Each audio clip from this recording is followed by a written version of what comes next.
मोदी जी ने कभी कहा था कि कोटा शिक्षा की काशी है। आज वो काशी इस तरह हो गई मेरे भाई कि वहाँ पे लोगों ने अपनी बिल्डिंगों के ताले लगा दिए हैं। मैं खुद हिंदू हूँ, मैं खुद बीजेपी से जुड़ा हूँ, लेकिन अब मैं कब तक लोगों को कहूँ और कब तक खुद को समझाऊँ। ये सिर्फ आपको हिंदुत्व के नाम पे बना रही है। इसका कोई एजेंडा नहीं है, इसका कोई मुद्दा नहीं है। जब भी कोई इनके खिलाफ आवाज़ बनाता है, या तो उसको राहुल गांधी बना देते, पप्पू बना देते, या उसको गुंडा साबित कर देते, या उसको धर्म से जोड़ देते हैं, लेकिन ये उसको रोजगार, शिक्षा से, स्वास्थ्य से कभी नहीं जोड़ते हैं। कैसे रह पा रहे हैं आप लोग बारिश में? बारिश देश के लिए एक जो मतलब एक कमिटमेंट है, सब रह रहे साथ में। तकलीफें तो बहुत सारी हो रही है, मक्खी मच्छर और बारिश। जो अनशन पे बच्चे बैठे थे वो पूरी रात सो नहीं पाए। कई जगह पानी भरा हुआ है, गद्दे बिल्कुल ऐसे गंदे पड़े हुए हैं और लोगों को दिक्कत हो रही होगी, पर बैठे हुए हैं तो ये इनकी हिम्मत की बात है भाई। कंडीशन तो बहुत ही ख़राब थे, हम लोग रात भर सो नहीं पाए, इधर ही बैठे थे, यहाँ पर पूरा गीला हो गया था। नमस्कार, द न्यूज़ 15 देख रहे हैं आप। मैं हूँ इस समय देखिए जंतर मंतर पर, और दिल्ली के अंदर बारिश का मौसम है। पूरी दिल्ली के अंदर रेड अलर्ट जो है इस समय मौसम विभाग ने कर रखा है और लगातार देखिए बारिश पड़ रही है। और आप देख सकते हैं कि पीछे हमारे ये टेंट लगे हुए हैं जंतर मंतर पर, जो लोग प्रोटेस्ट कर रहे हैं क्योंकि बारिश में लगातार लोग भीग रहे हैं, तो अब टेंट लगा लिया गया है, छोटे छोटे तंबू जैसे, और कई सारे आपको चारों ओर ये टेंट दिखाई देंगे। और अपने जो कपड़े वगैरह हैं लोग लेकर आ गए हैं। उधर आप तार पे देख सकते हैं कि किस तरह से कपड़े लोगों ने सुखा रखे हैं, क्योंकि जो कपड़े गीले हो गए थे उनको इस तरीके से सुखाया गया है यहाँ पर। और अभी देखिए लोगों से बात करते हैं, क्योंकि लगातार बारिश पड़ रही है, लेकिन जंतर मंतर का जो ये प्रोटेस्ट है ये रुकने का देखिए अभी भी नाम नहीं ले रहा है। लगातार प्रोटेस्ट चल रहा है और यहाँ पर देखिए लोग काफ़ी सारे आ रखे हैं, बहुत दूर दूर से लोग आ रखे हैं। क्या नाम है आपका? मेरा नाम शादाब है। शादाब, कहाँ से आए शादाब? मैं हापुड़ से हूँ।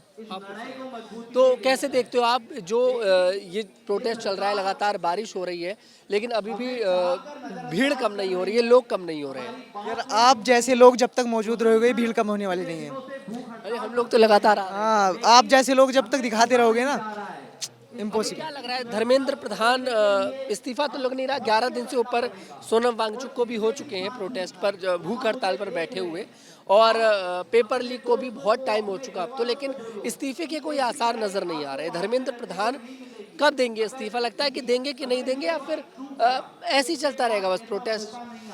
वो सबको पता है क्या चल रहा है क्या नहीं चल रहा, सबको पता है, सबको पता है। बट अभी जो है ना, जब तक आप ऐसा मानो कि बीच में एक बहुत ज़्यादा पावरफुल एक वो क्या बोलते हैं, वो गाड़ दिया, तो जब तक, हाँ पिलर, जब तक आसपास के लोग खड़े नहीं होंगे और उसको उखाड़ने की कोशिश नहीं करेंगे तो नहीं खुल सकेगा। नहीं, कुल मिलाकर इस्तीफा नहीं लग रहा भाई। पिलर है, सच में पिलर है, वो मजबूत पिलर है, बहुत बड़ी पावर है। जब तक हर कोई, यहाँ तक की जो मौजूदा पावर है गवर्नमेंट बीजेपी, जिसको हम चेहरा मानते हैं आज के वक्त में, चेहरा हम किसको मानते हैं? दो ही चेहरे हैं जो बीजेपी से भी ज़्यादा है। मुस्लिम कम्युनिटी असदुद्दीन ओवैसी को मानती है और हिंदू कम्युनिटी किसको मानती है? योगी आदित्यनाथ जी को। वो लोग भी चेहरे सामने आए, वो लोग पीछे हट रहे हैं, वो लोग भी सामने आए, चेहरा दिखाए। हाँ, वो लोग भी सामने आए कि आप क्या कर रहे हो, ये वो लोग भी सामने आए ना, क्यों नहीं आ रहे हो? क्योंकि ये बहुत बड़ी पावर है, आप मानते हैं इस बात को? कि ओवैसी और योगी जैसे लोग भी कहीं ना कहीं से डर कर पीछे जा रहे हैं। हाँ, मतलब डर नहीं कह सकते, बट पता नहीं पॉलिटिकल दबाव है, कुछ भी हो सकता है। वो बोल सकते हैं, उनको कोई रोक टोक करने वाला नहीं है। हम क्या अपील हमने पहले भी की थी, अपील हम अब भी कर रहे हैं, चाहे कांग्रेस हो कोई भी हो, पॉलिटिकल पार्टी तो नहीं है, आपको ही मालूम है। सिर्फ आंदोलन है, और बात की जा रही है जब एजुकेशन सिस्टम बेकार हो रहा है तो बस ये बात की जा रही है, बस रिजाइन दे दो आप। क्या हिंदुस्तान में उनसे अलावा और अच्छे लोग नहीं होंगे? आप सोचिए, कुछ होंगे या नहीं होंगे? हाँ है ना, बिल्कुल। तो जाहिर सी बात है कि और भी कई लोग हैं, उनको भी मौका दिया जाए, उनको भी संवरने का कर रहे होंगे ना, वो भी ट्राई। ऐसा तो नहीं है एजुकेशन मिनिस्टर सिर्फ एक है पूरे हिंदुस्तान में और वही जिंदा है, वही रहेगा, उसके बाद उसकी नस्लें संभालेंगी, या फिर उसके बाद वो कोई और संभाल नहीं।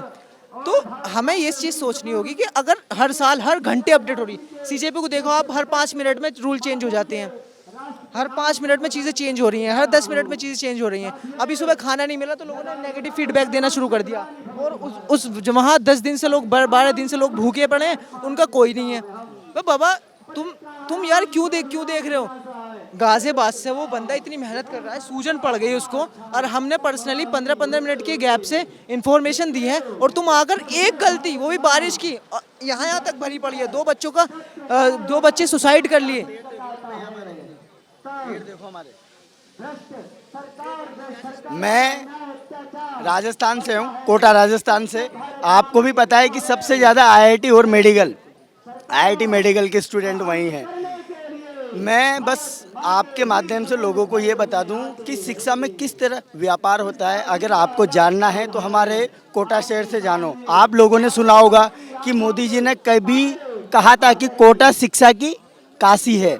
आज वो काशी इस तरह हो गई मेरे भाई कि वहाँ पे लोगों ने अपनी बिल्डिंगों के ताले लगा दिए हैं। जहाँ 2 लाख बच्चा आता था वहाँ आज 1 लाख बच्चा नहीं है।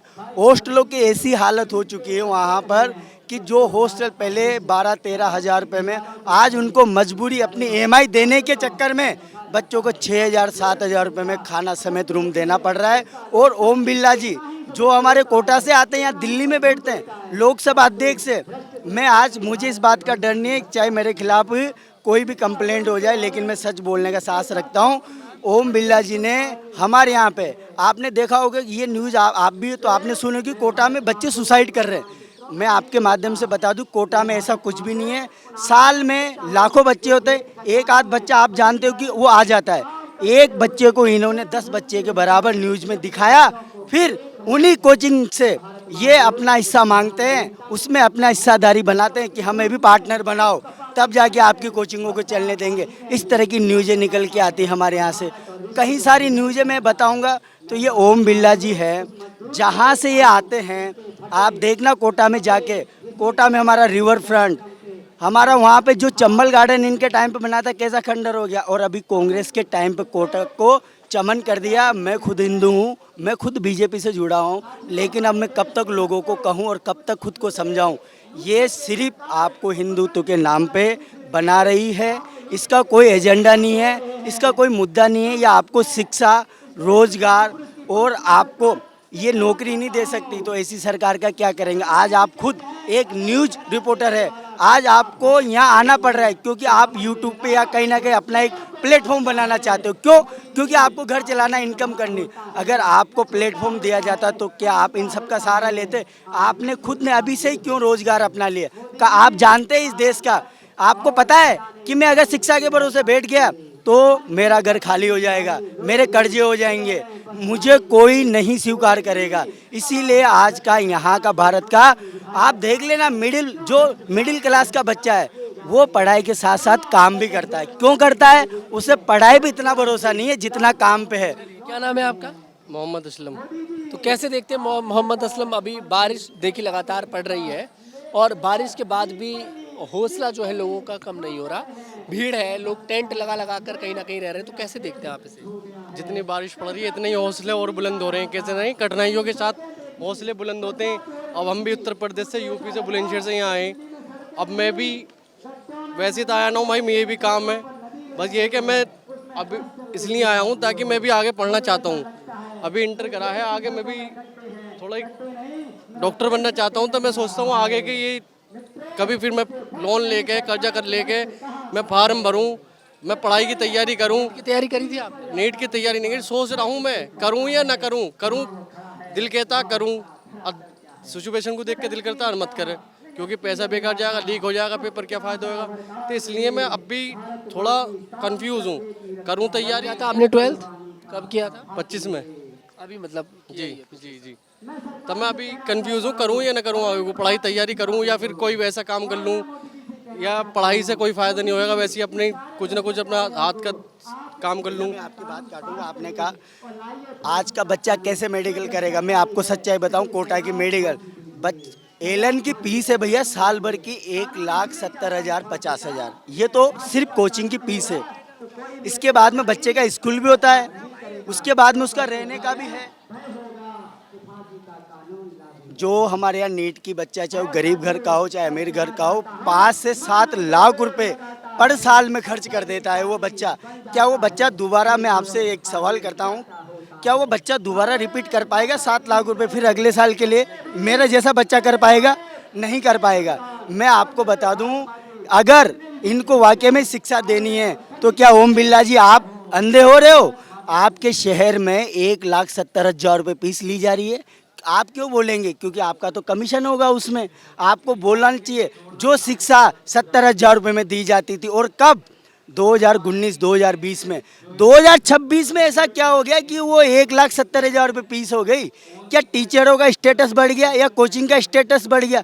कुछ नहीं बढ़ा है। इनकी दलाली बढ़ गई, इन नेताओं की दलालियाँ बढ़ गई। मजबूरी के कारण कोचिंगों ने अपनी फीस बढ़ानी पड़ी है। वो आकर तो ये सामने नहीं कह सकते कि हम इनको पैसा दे रहे हैं, वो अपनी फीस बढ़ा रहे हैं।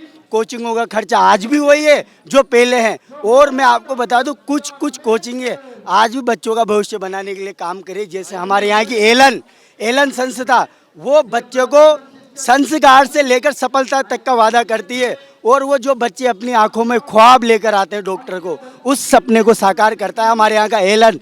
लेकिन वहीं हमारे कोटा के कुछ नेता, मैं तो नाम लेके कहता हूँ, ओम जी बिरला जी, क्या आपको उन कोचिंगों से बात नहीं करनी चाहिए थी कि आप इतनी फीस कर दोगे तो आपके शहर में बच्चे कैसे आएंगे? आपके शहर का रोजगार खत्म हो जाएगा। वहाँ ऑटो वाले, दुकानें वाले, व्यापार सब आप जानते हो, जो एक काम से पूरी इकोनॉमी घूमती है। भैया आज स्थिति ये हो गई, मैं आपको रियलिटी बताऊं, हमारे कोटा में कम से कम 80% हॉस्टल लोगों ने मतलब लोन लेकर बनाए हैं। आज उनकी EMI भी पूरी नहीं हो पा रही है। वो लोग कोशिश कर रहे हैं कैसे ओम बिरला जी के पास जाएं, बात करें। किसी दूसरी पार्टी का सपोर्ट ले नहीं सकते, दूसरी पार्टी का सपोर्ट लेते ही मुद्दे ख़त्म कर देते हैं। ये आज ये आप देख लो, सीजेपी को इन्होंने कैसे ख़त्म कर रखा है, क्योंकि इसका लिंक ये कहीं ना कहीं आप जनता पार्टी से जोड़ते हैं, कांग्रेस से जोड़ते हैं, और यही लोगों के सामने दिखाते हैं। लोग भी पागल हैं। यहाँ जो कुछ आपने देखा ना, उस टाइम पे कितनी मीडिया थी, सब लोगों ने एक एक आदमी को पकड़ रखा था। अब वो जो आदमी पकड़ रखा था, ना तो वो नेट के बच्चे थे, कुछ लोग ऐसे भी थे जिनको नॉलेज भी नहीं थी, उनके इंटरव्यू इस तरह फैलाए गए। लोगों ने देखा तो मजाक है, कौन आ रहे हैं वहाँ पे लोगों के डिफरेंट वाले जेंडर वाले लोग आ रहे हैं, वो बात कर रहे हैं, ये देश संभालेंगे क्या? ये आप मेरी बात को ध्यान से रिकॉर्ड करके चलाना, और आप चलाओगे तो बात काट दी जाएगी।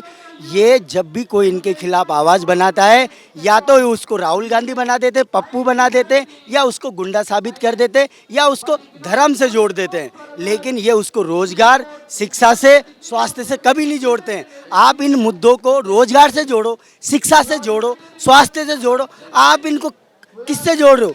उमर खालिद से, RSS से, बजरंग दल से। अरे इनका क्या मतलब है? RSS ने क्या किया है ना? उमर खालिद ने जो किया वो एक अलग मुद्दा है, ये शिक्षा का मुद्दा है। आप यहाँ क्यों ला रहे हो उमर खालिद को? आप बजरंग दल को क्यों ला रहे हो? आप यहाँ पे RSS को क्यों ला रहे हो? आप यहाँ पे सिर्फ शिक्षा की बात लाओ, आप यहाँ पे शांति की बात लाओ। आप ये क्यों नहीं बताते लोगों को कि आज स्कूलों में, कोचिंगों में इतनी फीस कैसे बढ़ गई? उसका कारण है हर कोचिंग संस्था से किसी ना किसी लोकल नेता का वहाँ पे कमीशन बंधा हुआ है। खान सर देख लो, बिहार में इतना बड़ा साम्राज्य, इतना बड़ा कैसे? क्योंकि उनको कोई तो सपोर्ट कर रहा है, उनका पैसा कहीं तो जा रहा है। वो कह रहे हैं, आज खान सर कह रहे हैं मैं 200 में पढ़ाता हूँ, करोड़ों की ये होगी प्रॉपर्टी, तो पैसा कहाँ से आ रहा है? कैसे इनकम हो रही है और कैसे होगी? उनको कैसे सुविधा मिली? हमारे कोटा को आपके माध्यम से यहाँ दिल्ली में आज मैं इसलिए आया हूँ कोटा से, क्योंकि आवाज़ पहुँचे। भाइयों, ऐसी स्थिति हो गई,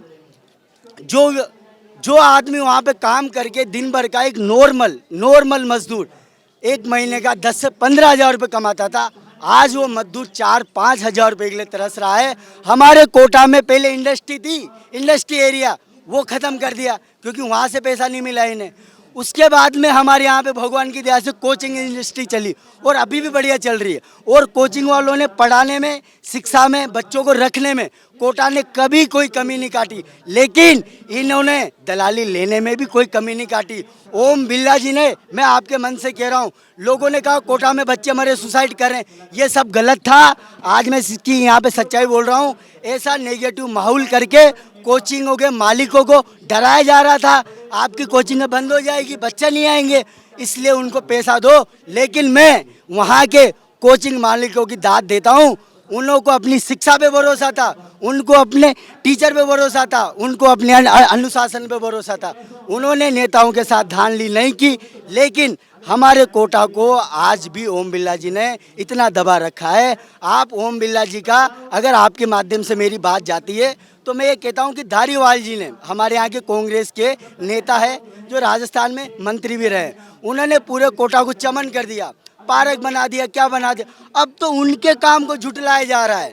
अब उनके काम को लोग, अरे नहीं ये तो हमारे राज में पास हुआ था, अरे नहीं ये तो हमारे राज में पास हुआ था। अरे भाइयों, आप यहाँ भी आ रहे हो तो यहाँ आकर भी आप राजनीति की बात मत करो, यहाँ शिक्षा की बात करो, स्वास्थ्य की बात करो, रोजगार की बात करो, अपने हक की बात करो, ईमान की बात करो। यही नेताओं को अपन लोग बनाते हैं और फिर हम लोग ही इनके साथ एक फोटो खिंचाने के लिए तरस जाते हैं। कभी कभी नेताजी के पास जाते हैं। आज अगर मैं इस भीड़ में जाके बोल दूंगा ना कुछ गलत, मेरे को चुप कर देंगे। क्यों चुप कर देंगे? क्योंकि मैं सच्चाई बोल दूंगा।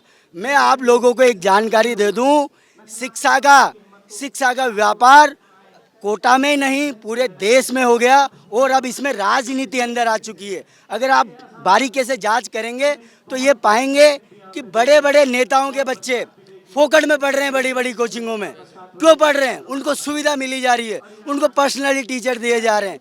भाई जब तुम्हारे बच्चों को इतनी सुविधा मिल रही है, तुम तो पढ़ा के विदेश भेज देते हो, तुम्हारे पास में तो वीजा के पैसा है, तुम्हारे पास में तो विदेशों में रखने के पैसा है, लेकिन यहाँ के लोगों के पास में कोचिंग को देने के लिए भी पैसा नहीं है। क्या आपने कभी शर्म करी? झूठ माट योजना खोल देते हैं। आपसे पूछता हूँ मैं, यहाँ आप लोगों ने कितने भारत सरकार की योजनाओं का लाभ उठा रखा है? कोई बताए कि किसी ने कोई लाभ उठा रखा हो भारत सरकार का? सिर्फ एक लाभ दे रहे हैं, गरीबों को थोड़ा सा अनाज फेंक रहे हैं, जैसे कुत्तों को फेंकते हैं ताकि उनका मुंह बंद रहे। ये सिर्फ आप लोगों की आवाज़ दबा रहे। और इसको पता है ये इतना बड़ा रूप लेता, लेकिन यहाँ पता है गलती इस मैनेजमेंट की हो गई कि पहले दिन इतना मीडिया आ गया और उन्होंने एक एक आदमी पकड़ लिया, कोई क्या कह रहा है, कोई क्या कह रहा है। सब लोगों ने अपने टीआरपी के चक्कर में सारी रीलें चला दी और क्या हुआ? सीजेपी एक ऐसा चेहरा बनकर आया कि ये फ्रॉड है, ये आप जनता पार्टी, ये क्या नाम है, केजरीवाल जी के लिए काम कर रहा है, ये कांग्रेस के लिए काम कर रहा है। भाई वो बंदा, मैं मानता हूँ काम कर रहा है, कांग्रेस के लिए कर रहा है, लेकिन वो मुद्दा क्या बना के कर रहा है? शिक्षा बना के कर रहा है। उसने मुद्दा अपना एमएलए नहीं बनना उसको, ना ही उसको कुछ बनना है। मैं खुद बीजेपी से जुड़ा हुआ था और मैं क्यों जुड़ा हुआ था भैया, मैं सबके सामने कहता हूँ, चाहे यहाँ पे मुस्लिम भाई हो तो उनको बुरा लगे, मैं इसलिए जुड़ा था क्या राम राज आएगा, शांति आएगी, सभ्यता आएगी। लेकिन राम के घर में चोरियां हो रही है, राज तो कहाँ से आएगा? राम का घर ही नहीं बच रहा तो अपना घर कहाँ से बच जाएगा? और आप लोग इस बात को कभी मत भूलो कि ये जो लोग तुम्हारे साथ कर रहे हैं, आप लोग मुद्दा क्यों बन रहे हो? क्योंकि यहाँ इतने लोग आए बोल में, मैं अकेला क्यों बोल रहा हूँ? क्योंकि मैंने कहीं ना कहीं ये बात ठान ली कि या तो जेल में या फिर ऊपर, क्योंकि मुझे नहीं है मतलब, क्योंकि मैं यहाँ से लौट के मुझे कोटा जाना है, मुझे भी कहीं ना कहीं लोग घेर सकते हैं, लेकिन मुझे डर नहीं इस बात का। आप लोग भी मत डरो। यहाँ जो बात हो रही है या आपकी शिक्षा के लिए हो रही है या आपके स्वास्थ्य की बात हो रही है। माना आप नहीं पढ़े भैया, माना आप, लेकिन क्या आपके बच्चे नहीं पढ़ेंगे? फिर आप क्यों वहाँ पे दीवारों पे लिखते हो बच्चे पढ़ाओ आगे बढ़ाओ? कहाँ बढ़ाओ आगे? फंदे पे लटकाऊं मैं बच्चों को? बच्चे पढ़ाओ आगे बढ़ाओ। बच्चे तो पढ़ाए हमने, पर तुमने आगे नहीं बढ़ाए बच्चे। बच्चे तो पढ़ा रहा है, किसान भी पढ़ा रहा है, गरीब भी पढ़ा रहा है, लेकिन वो बच्चा पढ़कर आगे नहीं बढ़ रहा। कोई एमए बीए, इंजीनियर की तो इंडिया में ये वैल्यू होगी कि वो तो चाय की दुकान लगाएगा, हो ही नहीं हुई। इंजीनियर की क्या वैल्यू है यहाँ पे? अरे क्या किए तुमने इंजीनियरिंग? तू तो ठेला लगा मस्त रहे भाई, मजाक मत बनाओ, मैं सही कह रहा हूँ। मजे मत लो, रीलों पे कमेंट करने से कुछ नहीं होगा, रियल लाइफ में कमेंट करना सीखो। मैं आप लोगों से एक बात कहता हूँ, जब आप लोग आपके बच्चे के लिए शिक्षा की बात नहीं कर रहे, जब आप लोग अपने बच्चे के स्वास्थ्य पे बात नहीं कर रहे, तो मैं आपको जानकारी के लिए बता दूँ, ये पंजाब जीतने के बाद बीजेपी अगर संविधान में बदलाव नहीं कर दे तो मेरा नाम सुरेंद्र गुर्जर नहीं है। अभी इनके पास में मेजोरिटी नहीं है, सांसद, इनके पास में सांसद कम पड़ रहे। आपने देखा वहाँ के बंगाल के सांसद आगे कैसे आ रहे, ये अपनी मेजोरिटी बना रहे। और आप खुद देखना, एक दिन इस देश में वो दंगा होगा अगर ये बीजेपी संविधान को नहीं बदलेगी। इनका एक ही मकसद है, अपना नाम छपाना। अब मुझे लगता है कि मोदी जी भी जो सोच से आए थे ना, अब वो भी अपनी अपनी किताबों में नाम लिखाना चाहते हैं अटल जी की तरह, ताकि बस याद रहे। मेरे भाई, तुम इतने विदेशों में गए हो, कम से कम रोजगार नहीं ला सकते तो वहाँ की टेक्नोलॉजी तो ले आते। कैसे एग्जाम कराया जाता है, कैसे वहाँ पे, अरे आप कम से कम खुद नहीं कर सकते तो खुद नहीं कर सकते हो भाई, खुद नहीं कर सकते हो तो देख तो सकते हो। अगर आप लोगों को वाकई में शिक्षा पे नजर बनानी है और आप लोगों को ये जानना है कि सच में ऐसा हो रहा है, तो आप लोगों से माध्यम से कोटा में आओ और देखो, ग्राउंड रिपोर्ट पे रिपोर्टिंग करो कोटा में। आपको मालूम चलेगा कि राजनीति कितनी घुसी हुई है शिक्षा में। आप लोगों को मालूम चलेगा कि अगर इनके पास में फंड नहीं पहुंचता है तो ये कभी भी आपको सपोर्ट नहीं करेंगे। और आज मैं यहाँ बोल रहा हूँ, कल ही देखना, अगर गलती से मैं वायरल हो जाता हूँ तो मेरे नेगेटिव थॉट को चलाया जाएगा। भविष्य में मैंने भी कुछ किया ही होगा, कहीं ना कहीं मैं गलत बोल ही गया होगा, कहीं ना कहीं मेरा भी किसी से ताल, फिर मेरे वो चीज़ें यानी कि बात काट देंगे। किसने कहा कि एक शराबी आदमी गलत हो सकता है, किसने कहा सिगरेट पीने वाला गलत।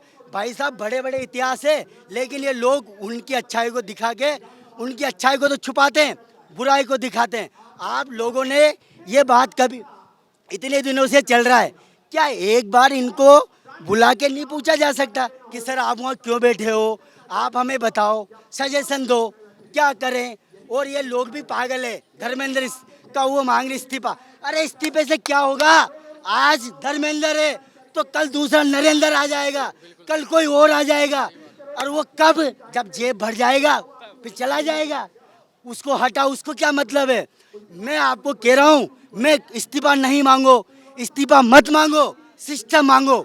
सिस्टम चाहिए हमें, इस्तीफा नहीं चाहिए। क्या करूँगा तेरे इस्तीफे का मैं?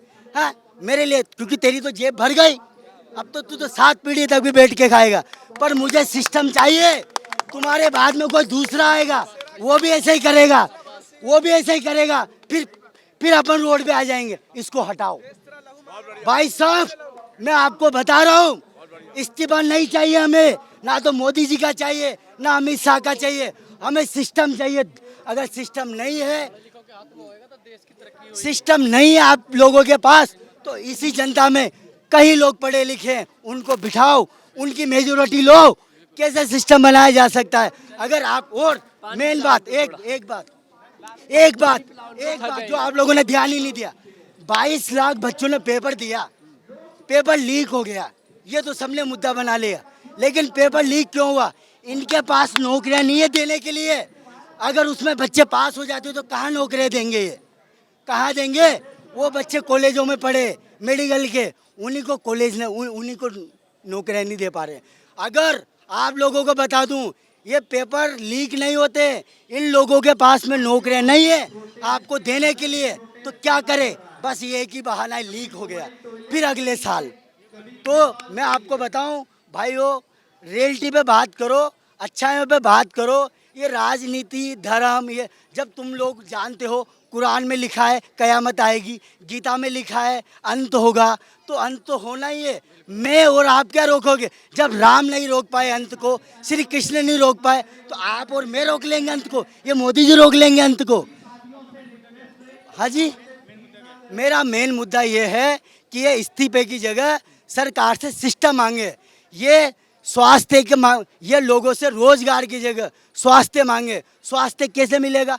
भाई साहब, आप जाके देखना, आप गरीब आदमी, इन्होंने नाम के है ना हॉस्पिटल खुला रखे, लेकिन जब अगर आपके घर में से कोई बीमार पड़ जाएगा, सच बताना, आप उसे गवर्नमेंट में ले जाओगे कि मेडिकल को ले हुआ प्राइवेट में ले जाओगे? क्यों? क्योंकि आपको खुद को इन पे भरोसा नहीं है। अरे वहाँ इलाज अच्छा नहीं होगा, क्यों नहीं होगा? तो भैया, मेरे हाथ जोड़ के निवेदन है, अगर आपको वाकई में ये देखना है कि शिक्षा क्या होती है, तो हमारे कोटा में आओ। अगर वाकई में आपको देखना है डॉक्टर कैसे बनने हैं, तो कोटा में आओ। आज भी कोटा, ये लोग पेपर लीक कर सकते हैं, लेकिन शिक्षा लीक नहीं कर सकते। देखिए यहाँ पर जैसे लोग बैठे भी हैं भूख हड़ताल पर, और लगातार जंतर मंतर पर बारिश हो रही है, और जैसा आप देख सकते हैं कि ऐसा कोई मखमल का देखिए गद्दा नहीं है, खाली ये प्लाई सी है मुझे लगता है, और इसके ऊपर ये मैट है। रात को बारिश होती होगी तो बहुत गीली हो जाती होगी। सर, आप अनशन पर बैठे हैं या फिर मिलने आ रहे हैं? मैं यहाँ पे मिलने आया हूँ, देखने आया हूँ यहाँ पे क्या परिचित के लोग? नहीं नहीं, कोई परिचित का नहीं है। मैं ऐसे ही न्यूज़ और मीडिया में ये सारी चीज़ें देख के आया हूँ। मैं समझ रहा हूँ कि 10 दिनों से यहाँ पे अनशन चल रहा है और मैं उसको देखने आया हूँ, समझने आया हूँ कि क्या हो रहा है यहाँ पे। कैसे देखते हैं आप ये लोग लगातार बारिश पड़ रही है और तिरपाल लगाने की परमिशन नहीं मिल रही है और बारिश होती होगी, ऑब्वियसली सी बात है, बहुत लॉजिक कि पानी यहाँ पर भर जाता होगा। उसके बाद भी ये लोग ऐसे उसमें मतलब कंडीशन में ये लोग रह रहे हैं, इनका हौसला नहीं टूट रहा है इन लोगों का। नहीं तो भाई देखिए, ये लोग एक निश्चय करके आए हुए हैं कि यहाँ पे कुछ जो इनकी मांगे हैं, धर्मेंद्र प्रधान का इस्तीफ़ा मांग रहे हैं ये, तो उसके लिए अब ये प्रतिबद्ध होकर बैठे हुए हैं। तो समस्याएं तो हैं, मैं देख पा रहा हूँ कि यहाँ पे देखिए कई जगह पानी भरा हुआ है, गद्दे बिल्कुल ऐसे गंदे पड़े हुए हैं और लोगों को दिक्कत हो रही होगी, पर बैठे हुए हैं तो ये इनकी हिम्मत की बात है भाई। लगता है कि धर्मेंद्र प्रधान इस्तीफा देंगे अभी सिचुएशन देखकर? लग तो नहीं रहा है ऐसा कुछ, नहीं लग रहा, नहीं ऐसा तो कुछ लग रहा है। आपको लग रहा है? मुझे भी नहीं लग रहा। जी। हालांकि ये लोग मेहनत कर रहे हैं तो शायद एक कहीं ना कहीं सरकार तक इन लोगों की आवाज़ पहुँचे। आवाज़ तो खैर पहुँच गई है सरकार तक, सब कुछ पहुँच गया। कोई बहरा नहीं है, सुनाई सबको देता है, बस उस पर आपको अमल करना है कि नहीं करना है, उसको सुनना है कि नहीं सुनना है, ये आपका चुनाव है। अच्छा, दिल्ली पुलिस त्रिपाल लगाने की परमिशन नहीं दे रही है, अभिजीत है और ये लोग लगातार बोल रहे हैं कि त्रिपाल लगाने दीजिए जिससे बारिश हो तो ये लोग भीगे ना कम से कम, पर परमिशन नहीं मिल रही क्योंकि बहुत से लोग वहाँ पर सोते हैं, इतनी जगह होती नहीं है तो बहुत से लोग बीच में भी सोते हैं। मैंने बहुत रात में मैंने कवर किया था तो हमें पता है कि बीच में भी लोग सोते हैं, तो परमिशन नहीं मिल रही है वहाँ त्रिपाल लगाने की। तो इसे कैसे देखते हो आप कि त्रिपाल ना लगाने देने से क्या लगता है दिल्ली पुलिस या सरकार को ये लोग छोड़कर चले जाएंगे? भाई ये पहली चीज़ तो इनह्यूमन है कि आप किसी को बेसिक चीज़ें नहीं दे रहे हैं। अभी कुछ दिन पहले शायद टॉयलेट का भी कुछ इशू आया था कि आप टॉयलेट क्लीन नहीं करके दे रहे हैं और खाने के लिए आप यहाँ पे जो लोग आ रहे हैं वहाँ उनको मना कर रहे हैं, अभी सोने के लिए आप मना कर रहे हैं। तो ये तो आप समझिए कि जो भी गवर्नमेंट है उसकी एक तरह की ट्रिविलाइजेशन है इशू का। आप छोटे मुद्दों में लोगों को इतना उलझा दीजिए कि जो बड़ा मुद्दा है उससे लोगों का ध्यान भटक जाए। आप एक तरीके का सीधी लड़ाई नहीं लड़ सकते तो आप कोशिश कर रहे हैं कि कुछ छोटा मोटा इशू क्रिएट करके आप इसको, इस पूरे मूवमेंट को, है ना। एग्जैक्टली। क्या नाम है आपका? आर्यन। आप अनशन पर बैठे हैं आप? नहीं, मैं कल या परसों से बैठूंगा। परसों से बैठेंगे तो वैसे रुकेंगे रात में एक आधे दिन? हाँ रात में स्टे करा आपने? हाँ, मैं तो यहाँ 10 दिन से हूँ, रात में डेली? तो कोलकाता से। तो कैसे रह पा रहे हैं आप लोग बारिश में? बारिश देश के लिए एक जो मतलब एक कमिटमेंट है, सब रह रहे साथ में। तकलीफें तो बहुत सारी हो रही है, मक्खी मच्छर और बारिश। यहाँ तो पुलिस तिरपल भी नहीं। गीला हो जाता होगा रात में? नहीं, नीचे वाला तो गीला हो जाता है, बट ये पट्टा बैठा लिए तो यहाँ गीला नहीं हो रहा है। हाँ, बाकी तो मतलब तिरपल लाने के लिए बोल रहे थे तो पुलिस लाने नहीं दे रहा है। कीड़े मकोड़े का डर तो है क्योंकि बारिश में कीड़े मकोड़े आ जाते कीड़े मकोड़े और मक्खी इतना ज़्यादा आ रही है। हैं। इसको बंद कर लो बेटा। और जो मक्खी जो आ रही है वो बहुत ज़्यादा आ रही है, देख सकते हो कितनी ज़्यादा मक्खी आ रही है इस मौसम में। और मतलब जो एक चीज़ हो रहा है कि पुलिस को तो थोड़ा सा देखना चाहिए क्योंकि बच्चे हैं, सब कम उम्र के हैं, अगर बारिश में भीगेंगे तो थोड़ा तबीयत भी बिगड़ सकता है। तो लेकिन तिरपल लाने नहीं दे रही पुलिस। चलिए बिल्कुल देखिए हौसला लोगों का नहीं टूट रहा है और ये भी यहाँ पर सभी लोग बैठे हैं। क्या नाम है आपका? जीनत। जीनत, आप कब आए यहाँ पर प्रोटेस्ट में? मैं फर्स्ट डे से हूँ लेकिन आज अभी आई हूँ। आज भी आए हैं। वैसे रात में भी आप लोग रुकते हैं तो रात में क्या कंडीशन हो जाती है जब बारिश पड़ती होगी क्योंकि मैं देख रहा हूँ वहाँ पानी भरा हुआ है? ये कि ये सब जो था हमारा गीला हो गया था, हमारी बेडशीट, सामान, बैग, कपड़े, हर कुछ। और जो अनशन पे बच्चे बैठे थे वो पूरी रात सो नहीं पाए और बहुत ज़्यादा प्रॉब्लम हो गई। और पुलिस इतनी बेरहम है कि वो अभी भी हमारा अगली रात अगर बारिश हो जाए तो उसके लिए अगर तिरपाल का हम अरेंजमेंट करना चाहते हैं तो वो भी नहीं करने देना चाहती। मैंने भी देखा बहुत ज़्यादा झगड़ा हुआ त्रिपाल को लेकर, दिल्ली पुलिस के पैरों में अभिजीत गिर रहे थे कि त्रिपाल लगाने दीजिए, लेकिन दिल्ली पुलिस नहीं लगाने दे रही है। तो इसे कैसे देखते हो आप? त्रिपाल ना लगाने देने से क्या लग रहा है दिल्ली पुलिस को, कि आप लोगों का हौसला टूट जाएगा? लगता है कि एक ना एक दिन बारिश से तंग आकर हम यहाँ से चले जाएंगे। तिरपाल ना लगाने देने का सिर्फ ये मकसद है कि दिल्ली पुलिस इतना बिक चुकी है, इतना गिर चुकी है कि वो ये नहीं सोच रही है कि ये जो लड़ाई है वो सिर्फ हमारे लिए नहीं है बल्कि सारे स्टूडेंट्स के लिए है। उनके भी बच्चे हैं जिनको एग्ज़ाम्स देने हैं, उनके भी बच्चे पढ़ रहे हैं, उनका भी फ्यूचर है। अगर यहाँ पर एजुकेशन सिस्टम में कोई सुधार आएगा तो वो सिर्फ हमारे लिए तो नहीं आएगा, वो पूरे देश के लिए आएगा। लेकिन दिल्ली पुलिस जो है वो बिल्कुल अपनी मोरालिटी को खो चुकी है और हमारा बिल्कुल एहसास नहीं कर रही है इस टाइम पर। तो कपड़े वगैरह सब गीले हो जाते हैं वैसे। जी, कल रात तो यहाँ इतनी ख़राब हालत थी कि किसी के पास शेल्टर नहीं था, ऐसे यहाँ पर दबे दबे कंजेस्टेड होकर बैठे हुए थे, लेकिन सब हिले थे। बिल्कुल, देखिए क्या नाम है सर आपका? मेरा नाम है उमेश। उमेश, आप भी बैठे हुए हैं प्रोटेस्ट में? हाँ जी। रात में आप यहीं थे, तो जैसे बता रहे बहुत बुरी कंडीशन हो जाती है रात में। कंडीशन तो बहुत ही ख़राब थे, हम लोग रात भर सो नहीं पाए, इधर ही बैठे थे। यहाँ पर पूरा गीला हो गया था, देखिए तिरपल कितना फटा हुआ है, यहाँ से पानी आ रहा है, इतना ज़ोर से पानी आ रहा है। इतना आदमी है लोग को, जब बारिश नहीं हो रहा था सब आदमी वहाँ पे सोते रहते थे रात को। उतना ज़्यादा सोते नहीं है, जो जिस टाइम पे सोता था वो रोड पे हाँ, आना चाहिए है ना। फिर वो जो नींद हम लोग सो रहे थे वो 2 दिन से नहीं सो पा रहा हूँ, क्योंकि इतना पानी आ रहा है ना, पानी की वजह से नहीं सो पा रहा हूँ। प्रॉब्लम ज़्यादा हो रहा है। पाल लगाने नहीं दे रहे हैं जैसे। पहले तो आज सुबह गुप्ता अभिजीत जो दीपके जो हैं वो तिरपाल का इंतज़ाम किया है। यहाँ पे तिरपाल बहुत कम है, सबके लिए तिरपाल का इंतज़ाम किया है कहीं से भी। फिर पुलिस सुबह वो तिरपाल घुसने नहीं दे रहा था गेट से, वहीं पे रोक दिए थे। हम लोग वहीं पे गया है, बहुत टाइम बैठे थे, ठीक है, 2 घंटा जैसा बैठे थे वहीं पे। फिर बाद में पुलिस शायद घुसने का परमिशन दिया है। अब भी पुलिस घुसने का परमिशन दिया है तिरपल को, फिर अभी पुलिस बोल रहा है तिरपल लगा नहीं पाओगे। तिरपल लाए और ठीक है मगर लगा नहीं पाओगे बोल रहा है। इतना कोशिश किया है दीपके ने, पुलिस का पैर पकड़ा है, इतना रिक्वेस्ट किया है, सबका वीडियो है ये भी, फिर भी परमिशन नहीं मिला है अभी तक। फिलहाल आगे देखा जाए क्या होगा। नहीं लगाने देंगे फिर भी हम लोग यहीं पे रहेंगे। ये भी खोल लगा फिर भी टूटेगा नहीं, हौसला नहीं टूटेगा। ये भी खोल लेगा फिर भी हम लोग यहाँ पे बैठे रहेंगे, बारिश हो तूफान हो जो भी हो, हम लोग यहाँ पे रहेंगे जितना देर तक धर्मेंद्र प्रधान का इस्तीफा ना हो जाए उतना देर तक हम लोग यहाँ पे हैं रहेंगे। क्या नाम है आपका? नाम तो नहीं, पर हाँ पहले मैं इंसान हूँ सभी की तरह। रात को रुकते हैं? रात को क्या हम यहीं रहते हैं। हाँ, सब लेकर आ गए थे। देखो ये गीले पड़े, बैग गीले हो गए, इंसान तक यहाँ पे गीले हो गए। तो कैसे रह पा रहे रात में? तो कीड़े मकोड़े का भी डर थोड़ा सा रहता होगा रात में, क्योंकि बारिश का मौसम। कीड़े मकोड़ों का डर क्या रहेगा? कीड़ा मकोड़ा तो आप लोग कह ही रहे थे। तो है ही ऑलरेडी कॉकरोच, तो हमें किस कीड़े मकोड़े का डर रहेगा? किसी का डर नहीं है। बस ये है कि हाँ ये पब्लिक को परेशान कर रहे हैं।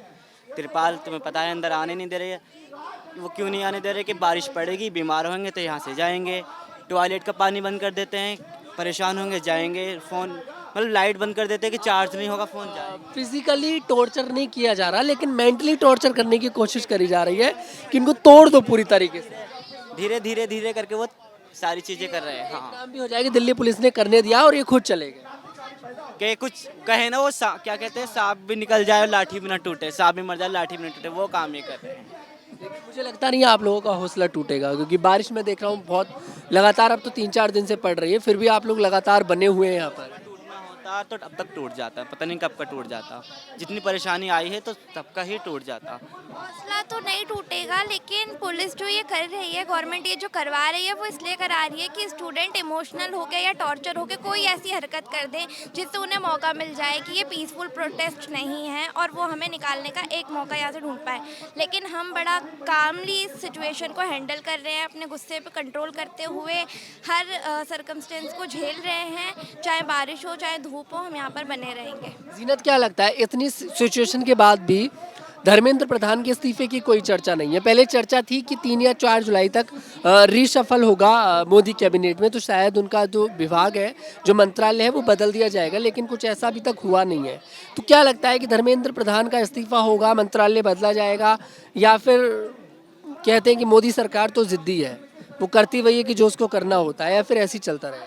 अगर मोदी सरकार जिद्दी है तो मोदी सरकार को लाने वाली पब्लिक भी उससे भी ज़्यादा जिद्दी है।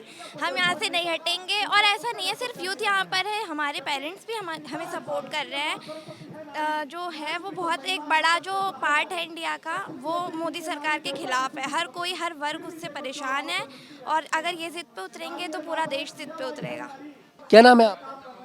शीतल। आप भूख हड़ताल पर बैठे हैं आप भी? कितने दिन हो गए आपको? 12वां दिन है। मतलब जब से सोनम वांगचुक बैठे हैं उसी दिन से आप भी बैठ गए।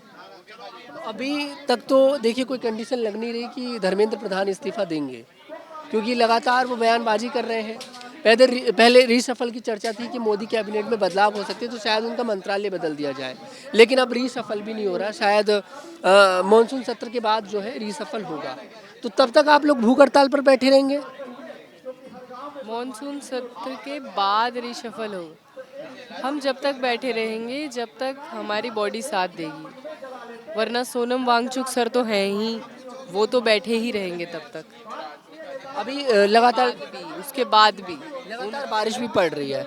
आप लोग कैसे, मतलब कंडीशन क्या हो जाती है रात में? बता रहे हैं सब पूरा गीला हो जाता है। मैं यहाँ तो अभी भी गीला है इस साइड, तो कैसे सोते हैं इस जगह पर? क्योंकि दिल्ली पुलिस तिरपाल तो लगाने दे नहीं रही। फिलहाल हमारे बहुत प्रयास के बाद तिरपाल आने दिया गया है, तो शायद हम लगा पाए, इसको कवर हो जाएगा। इसी की वजह से ज़्यादा पानी आता है।